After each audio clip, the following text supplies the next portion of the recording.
Hello, everyone. My name is Chrissy Ann, spiritual grief coach, and I want to take the opportunity to share with you my heart story, my grieving journey.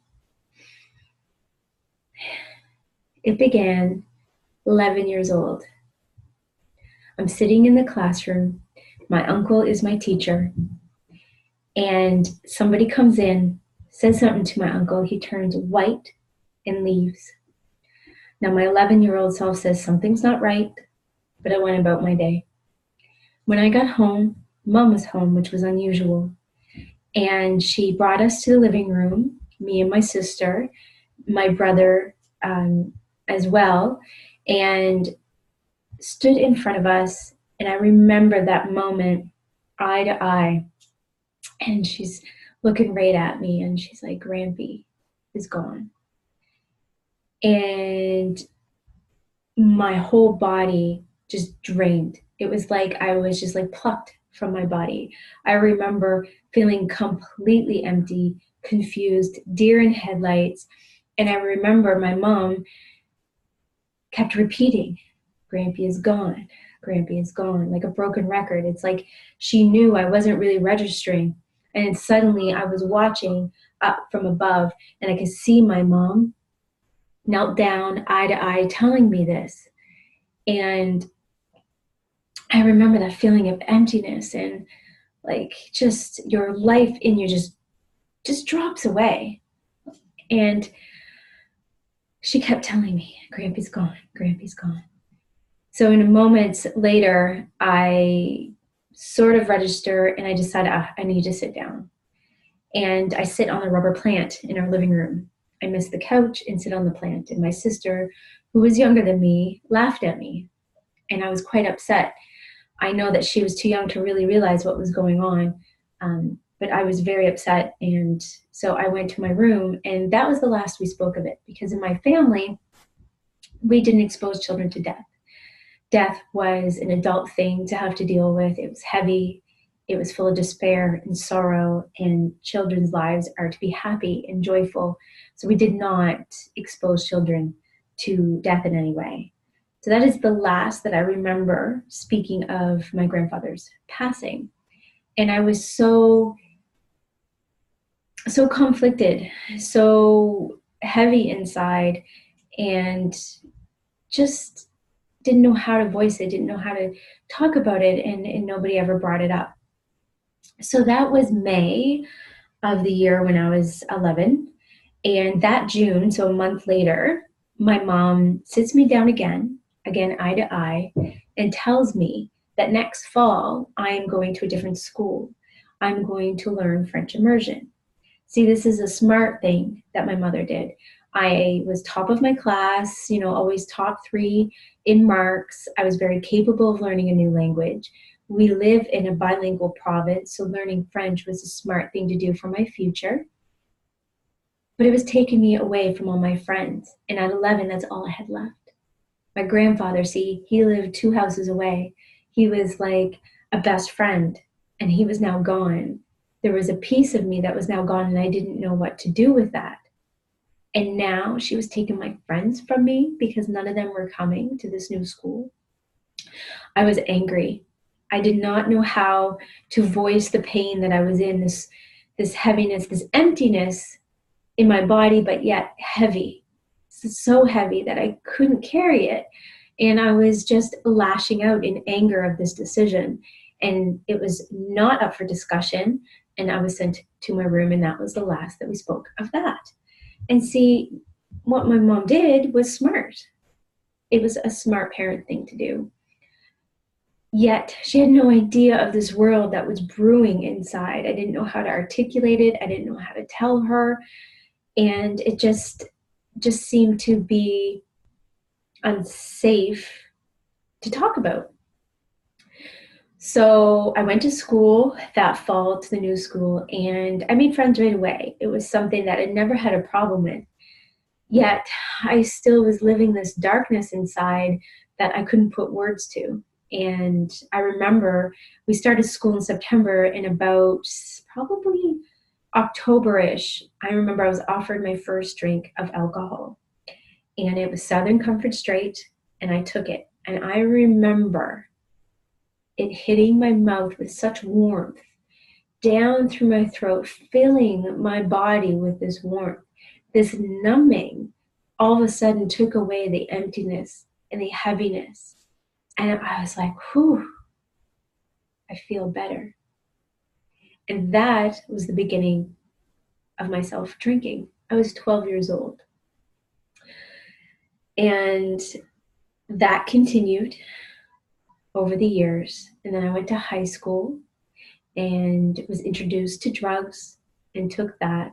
So I was making my own elixir of the numbing of the hurt that I was in. This like, I just can describe it as this emptiness, yet this heaviness. And it was so dark and I was drowning and I couldn't breathe. And this is how I was living my everyday. So the drugs, the alcohol seemed to numb that, seemed to take me away from that. And at 16, I'm sitting in my bed and I'm now on antidepressants, plus all the alcohol and the drugs that nobody knows about because I was good at hiding it. So it was this grand elixir, numbing everything. And I'm sitting in my bed at 16 years old with a journal in my hand. See, I always wrote. I don't know what it is about a pen and paper, but it was always there for me. It was a thing that I always did. And I remember, you know what? If I have to live life like this, life is not worth living. If I have to get up every day and feel like this and find my substance to get through the day, I don't want to live like this. So I began to plan the end of my life. I can choose not to be here. This is my body, my life. I can choose not to be here. I don't have to go through this anymore. So I began writing out the grand plan. And then suddenly something came over me. I dropped the pen and I heard a voice that said, go get the white paint. See, my dad painted on the side. He sold industrial paint, but he also helped to paint on the side. So there was a lot of paint in the house. So I went to get the paint. I took the cover off. The color was white. And I don't know what came over me, but I stuck my hands in that paint. And all of a sudden, I'm putting my handprints all over the wall. It's like I'm asking for help. Help me, help me. Get me out of here. Get me out of here. Help me, help me, help me. And I took my finger and I wrote the words to Imagine by John Lennon on my wall. I'm sure where that came from, but I did listen to a lot of that type of era music at the time. And then I closed the paint, washed up, never had a suicidal thought since. And that day I locked my pills of antidepressants in a box and never took them again.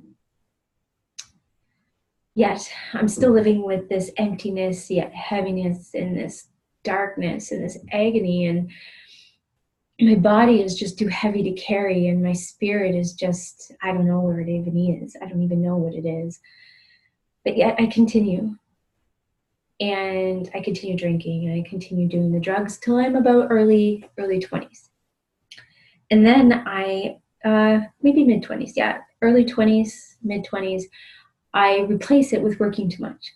I went to university and took a 6-course load. If anybody knows university at all, that's like the fullest that you can do. Plus, I worked 30 hours a week. I drowned myself in work. I numbed myself in work. I became this robot of my to-do list. And that became my numbing. And after university, I became a chartered accountant. I began the road to that. And that, if anybody knows, is an easy road to work too much. So I am in the town that I went to university in, and I am working on my CA, and I have a great job. And my mom calls. And she says, Aaron has passed away. And again, there's that feeling that, whew, everything out of my body gone. And I'm suddenly watching from above again, looking down, and I have this phone against my ear, and I look like this. And my mom can tell because there's nothing that I'm saying, and she's on the other end going, Aaron's passed away. And she's starting to explain the accident that has happened. And I go, Aaron, my Aaron, my Aaron. See, Aaron was a friend of mine since grade 1. He was always around. He even came to visit me in my university town when he needed to get away from his reality. He was a good friend. And suddenly he was plucked from this world. And I wouldn't see him again. Oh, that was unfair. It was so unfair. And then suddenly, I couldn't work. What I excelled at, the studying, the working. See, I was working and studying for my CA, so I was full load. And suddenly I couldn't function. I'm looking at paper and I see nothing. I can't comprehend nothing. So now what I could control in my life, my work, my studies, I can't. I can no longer function. Everything's going downhill. And about a year later, I decided I gotta move home. It's not working here. I gotta go. And I find a job at an accounting firm in my hometown.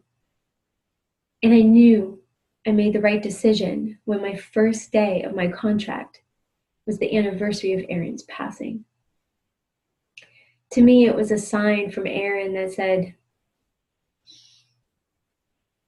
you're doing the right thing. So I came home and I was living with my parents and studying for my CA. So I continued to study. And my sister was moving home. So I decided, like, I love her, but I need to be more on my own. So I started looking for an apartment, and I'm a country girl. So I just knew I couldn't live in the city, in the busyness of the city. So I found an apartment in a basement of a house of a friend of mine. See, this friend was my first boyfriend when I was 11. Remember when my grandfather passed away? He was my first dance, my first kiss, and he was there for me when my grandfather passed. He was the one person I was able to voice a little bit about it and be there, but we were kids. We didn't know how to move through that stuff. But here we are, reunited again. And 2 years later, we get married. And now I'm in a place of, like, I'm happy, I'm with the love of my life, I'm climbing the corporate ladder, I'm doing well at my job, I have the truck I want to drive, we have a house, like, that list, that happiness list. If I get all this, I'll be happy.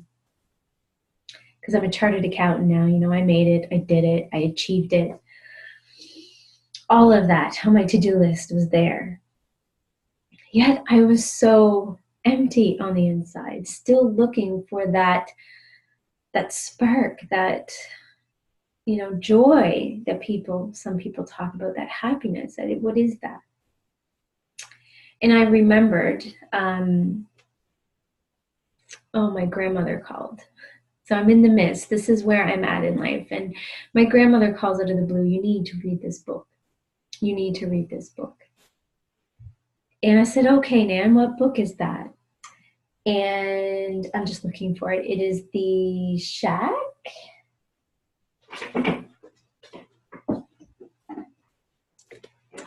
The Shack by Paul Young. That's the book that she told me to read. And my grandmother never really did things like that, tell me to read books. So it wasn't like a common thing. So I took note of it and I said, okay, Nan, I'll read it. And then I didn't read it. And one day we went shopping and we were in the department store in the clothing section, and this book randomly sitting on a pile of clothing. And I thought, okay, I've got to read that book. Like, that's a sign. I've got to read that book. And I read it. And wow, did it crack my heart wide open. If you get a chance, read it. I highly recommend it. And if you're not a reader, the movie. They've made a movie of it, and I have to say they did a really good job. This book gave me breath that I had not had since I was a child. A breath of hope, a breath of, oh, life could be more than this pain that I've been carrying for so long. That God is not some guy with a stick handing out rules. That there is something more to life, something grander than us, something bigger. And if we could just open our heart to it, it's there. So that's what this book did for me. And then I decided, okay, I'm going to start following these signs. Pay more attention to what pops up for me.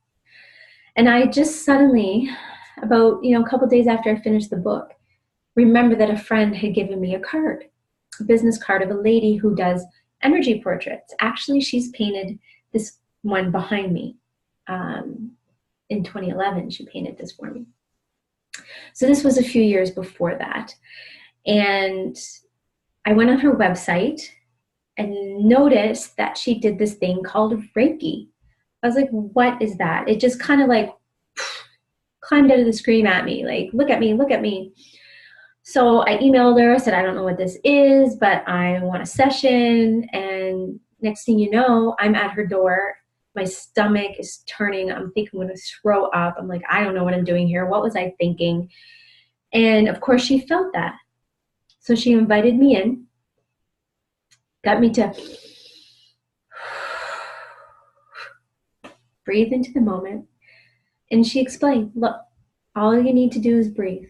That's your job for the next hour. All you need to do is breathe. I said, okay, I can do that. So she put me on the table. If anybody's ever had Reiki, you usually lay on a table and close your eyes, and they bring you into a meditative state. Now, this was the first time I had ever been in a meditative state. And when she brought me there, my whole body dissipated. I was breathing this expansion breath, and suddenly this container I was living in didn't exist. I was like, wow, this feels good. This feels so good.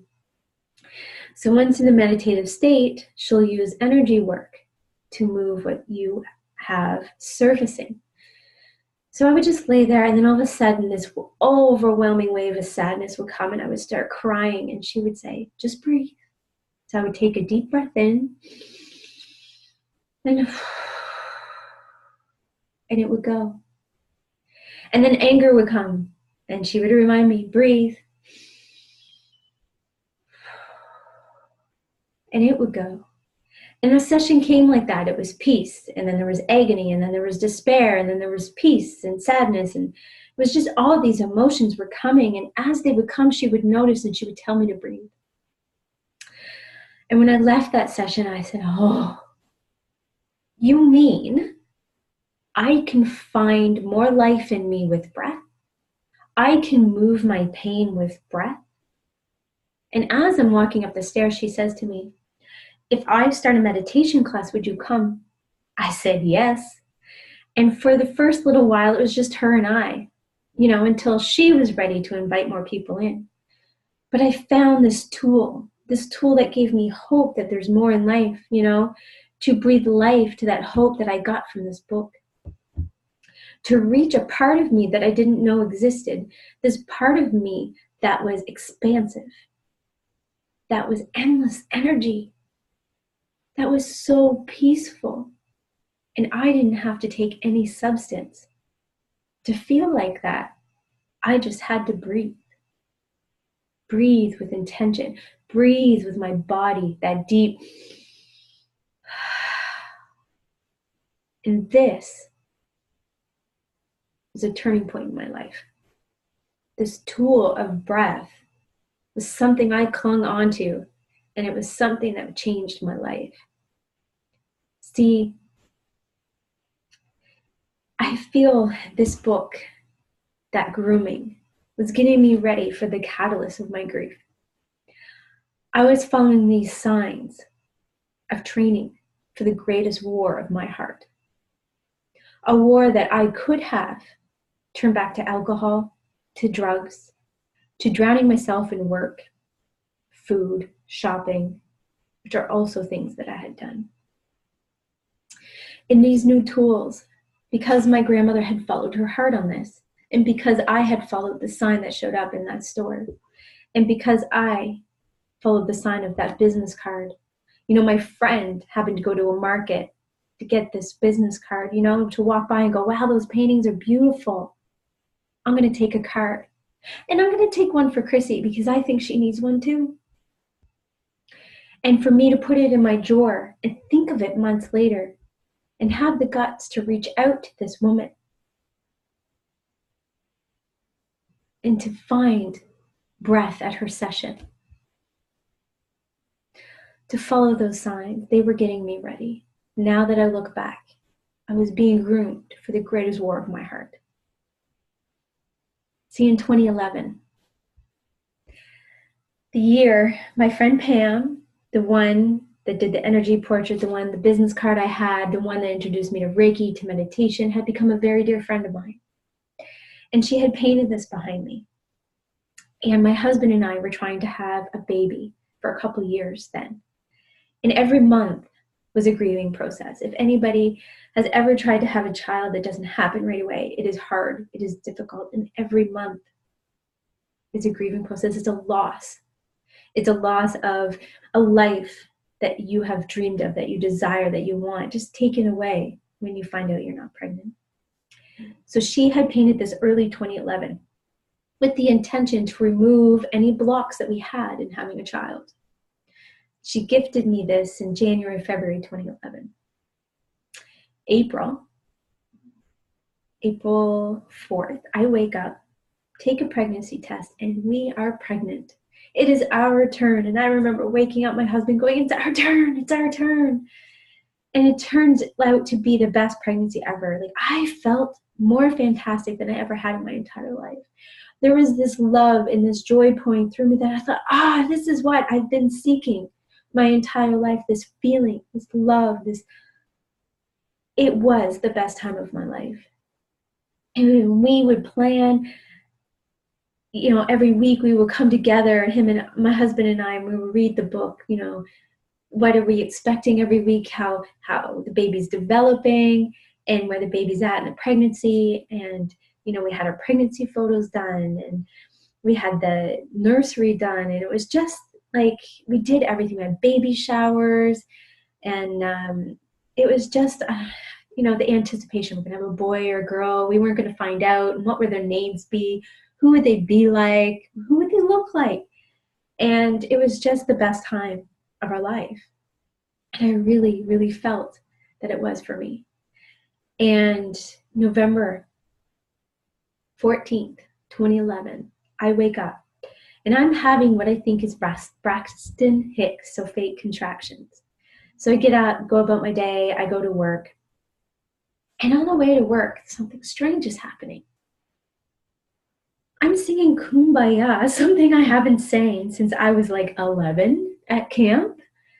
And then this song comes on the radio, this country song. And in the song, it says, if I die young, bury me in satin. And I pull over and I'm weeping and I'm crying and I'm weeping. And then I really not sure what's going on, but I'm like cashing it up to like pregnancy hormones, right?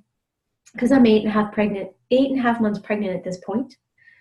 So I gather myself, I get to work. And I found myself saying, just tell me when it's time. And I didn't know what that was. I was like, what is that? Tell me when it's time. So I'm having lunch with a friend and this uncomfortableness is getting closer and closer together and more uncomfortable. So I call my husband and I said, come get me. I said, I don't think anything's wrong. I said, but I really just, you know, let's go get checked out. So he said, okay. And the poor man was getting a root canal. He had just finished getting a root canal done. So he came and got me and we got in the truck and we were driving to the hospital. So as we're driving, it's peaceful in the truck. And there's no, you know, this could be it. We're going to meet our firstborn. This is exciting. There's quiet. There's peace. We're holding hands as we're driving closer to the hospital. I'm removed by my body and I'm looking down at us. I watch us park. I watch us walk up to labor and delivery. I watch myself explain to the nurses what's going on. I watch them hook me up. Then they get my doctor. Then they wheel in the fetal specialist, and I know what's going on. And the fetal specialist wheels in an ultrasound machine, and she hooks it up to me. And I see her go, and I know. And she turns to me and she says, I'm sorry. See, our baby was gone. And that moment of nothing left in my body was the most intense that it had been. The most intense. My entire world fell away. All the nurses in the room and my husband, just, there was nobody, and there was just me in this pool of darkness, and I could not see. Yet I was still looking down, seeing everybody. I could see the room, the nurses, my husband, me. Yet I was seeing through my own eyes, but yet my eyes was completely dark. And I wept like I never wept before. It sounded like an animal dying. You know, the mother losing her child. And I remember looking at my husband and saying, don't go anywhere. I need you. And we're heading this straight on. And for the first time in my life, I did not shy away from this pain, this suffering in my heart. It was so loud, it drawed me inwards, and it said, be with me. I will show you the way. I promise. You'll be okay, but it's going to hurt. But I will lead you through. And instantly I had a voice for what I needed, and it was clear. I remember my mom, you know, we protect our children from hurt. And my mom said, can I go empty the nursery for you? And I said no, even before I could have a thought. I need to do it. That's what I need to do. And suddenly this switch flipped on, and my heart was leading the way for the first time in my life.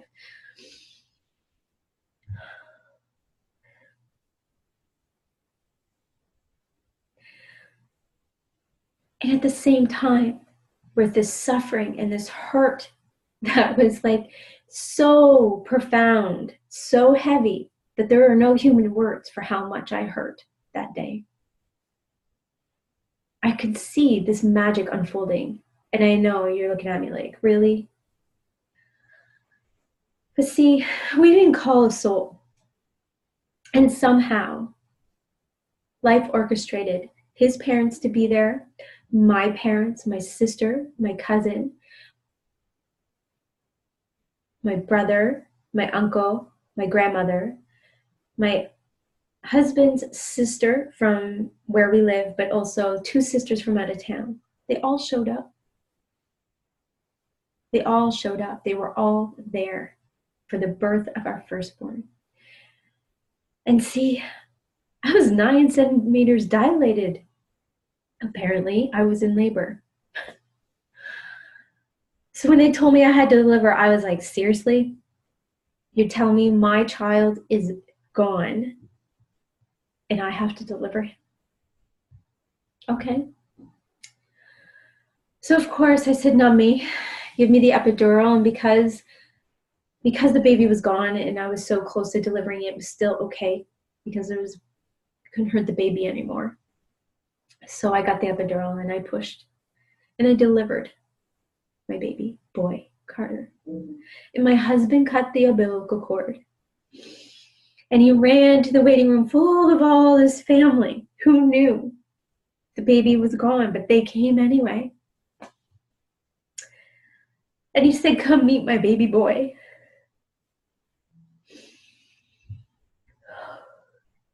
And they did. They all gathered with so much love. They held him. They loved him. And they loved us. It was the most beautiful moment amongst such a terrible moment. It was just so intertwined, this love and this unfairness.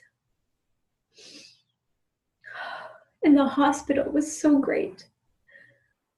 They gave us as much time as we needed with our boy. They took tasteful pictures of him. They put him in, a little sleeper and a hat and a blanket and a little teddy, and I have all that. They took a clipping of his hair, I still have.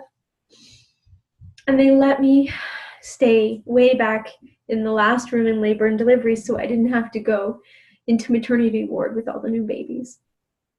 And, in the end, I was grateful that I was able to deliver because I was able to leave first thing next morning.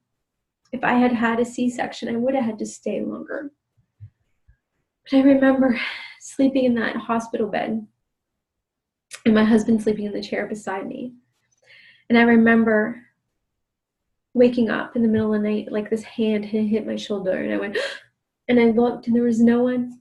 And it was the shoulder opposite of where my husband was, so it wasn't him. And I heard this voice that said, "It's not your fault. It's not your fault." To this day, I don't know who that was.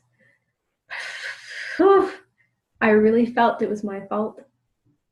See, I'm the mother. It was my body that held him. It was the womb in my body that held him, that he died in. Wow, I had so much guilt, so much hurt, so much anger. Yet I was still numb because I was seeing everything from up here. So the next day we get to go home. And the moment my foot crosses the threshold of our home, I'm back in my body. And the pain I thought was too much was now way, way, way too much. And I fell to the floor. See, when you come into our house, there's a landing, and then you have to go up a couple more stairs to get into the house. And I had to crawl. I had to pull myself up those stairs. And I collapsed on the kitchen floor. And my husband just held me. He said, "Let it all out." There was no stopping me. There was no, "It's going to be okay. Don't cry." Because he knew that this was just too much because he was feeling it too. And I would weep. I was just, that sound again, like an animal dying. And it was just, I surrendered into that grief and just let whatever sound come out, whatever tears needed to come out, whatever scream needed to come out. And my husband just held me. And then when it was over, I could suddenly breathe for a minute. There was a little bit of peace. And I got up. I was on my feet. And I walked myself to that nursery because I said, if I don't go right now, it's going to be a very long time before I go in there. So I went in there, and it was ready for the baby to be there. And there was no baby to be there. So another wave just crashed me to the floor, and again, I just fell into it. I fell into the suffering. I let it catch me. I found the bottom of it with the screaming and the crying and the weeping. And again, my husband just held me. He didn't know what to do, but just hold me. And I was able to get through it. And this is how I grieved. Anytime that suffering wave would hit, I would surrender to it. I would breathe through it. I would weep through it. I would scream through it. I would to the end. And then there was always this peace, and I never really understood it until one day someone told me, "You cried till you were done. You allow the wave of emotion, this piece of information driving through you, you let it fully go through you and leave." So the more that I did this, the more that I felt, wow, like, okay. And then one day I was sitting at Carter's grave. I was sitting in front. And I often went there. I knew that he wasn't, like his spirit was always with me. But there was just something about sitting at his grave that brought me comfort. And I sat there and I would meditate, just to bring myself really grounded there. And I remember talking to him about a moment I had had a couple days prior where I laughed for the first time after I lost him. It was like a couple weeks. I had this little, like, something just sparked laughter in me. Oh, and I felt so guilty. I thought, who am I to laugh? I'm a mother who has lost their child, their firstborn baby. Who am I to laugh? And I remember talking to him about this. I remember hearing him. But mommy, that's me. That laughter is me. Your grief, mommy, is not me. It's your way to find me. Move through it and find me. It's okay to be happy. I am there when you're happy. That's me. And that day gave me permission to be okay with the laughter when it showed up, but the permission to be okay when I was sad. And it became this beautiful, sacred journey of mine. And I'm not going to tell you that it was easy, because it was not. And I still have moments. It'll be 7 years in a couple days. 7 years. And this year just seems to be really hard. See, the pain never really leaves, but the suffering, you can transcend. You can have those moments of joy and happiness in life. And you can open your eyes, the glasses that our loved ones actually give us when they leave this world. We mourn the physical presence of them.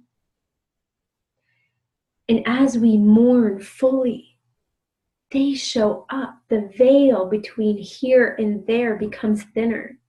And they show up for us because they're always there. And they show up for us. For me, Carter shows up with this little twinkle in midair. It could show up any time of the day. He shows up in blue jays and spiders of all things. Shows up in random hearts, but those random hearts are also, I feel, from my grandfather, from my friend Aaron, and from my dear cousin who passed away a few years after Carter. They're from all of them. And when I'm in the woods, I feel my grandfather's presence. He's with me. And so is Carter and Aaron and Kathy. They're all with me. And there's so many more. And now I ask them to show up. I ask them to walk with me in this life. And I open my heart to receive the signs they send me, and my eyes to see them, and my ears to hear them. And they have led me to some magnificent experiences in lives that I never thought possible. To joy running through my body that I never thought possible. For happiness, to really feel what happiness is. To stand tall in whatever comes my way. So I'm not going to tell you I don't suffer in a sense that I don't have experiences that heavy my heart, because I do. That's the duality of the world we live in. But we have such a force behind us, beyond this veil, helping us, guiding us through life. And see, way back, the night before my grandfather passed away when I was 11, he showed up in my dream. And he said, I need to go. But no, my love is always with you. And now I know what he meant. And see, he wasn't sick when I was 11. He passed away from a heart attack. It was sudden. So the dream the night before wasn't really something that manifested from him being sick. His soul showed up to tell me that he was going to go, but his love would always be with me. And it was the loss of Carter that really, our baby boy, cracked my heart in so many pieces, so wide open. And I surrendered to it because I thought, I am not honoring his life with this pain. I need to move through this. And I need to find him. I need to know that he is okay. I need to know that he's okay. So thank you so much for listening to my story. Thank you for witnessing me and deeply hearing me. And please reach out. I would love to hear your story. I would love to hear how your loved ones show up in your life. Love you.